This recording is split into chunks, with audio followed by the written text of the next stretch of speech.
Bu ilin yanvar-avqust ayları ərzində Azərbaycana xarici ölkələrdən 83 min ton AI-92 markalı benzin ixal edilib. Yenavaz.com-un rəsmi məlumatlara istinadən apardığı hesablama göstərir ki, Azərbaycanın xaricdən ixal etdiyi AI-92 markalı benzinin 1 litrinin orta gömrük dəyəri 59 sent olub. Məlumat üçün bildirək ki, Azərbaycan AI-92 markalı benzini 3 ölkədən Rusiya, Rumıniya və Belarusdan ixal edib.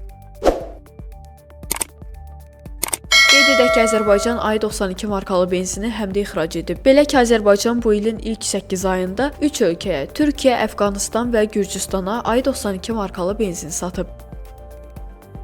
Onu da qeyd edək ki, ötən ilin 1 iyul tarixindən etibarən Azərbaycanda AI-92 markalı benzinin topdan satış tarifi 1 litr üçün 98 qəpiyə, pərakəndə satış tarifi isə 1 litr üçün 1 manat 10 qəpiyə qaldırılıb.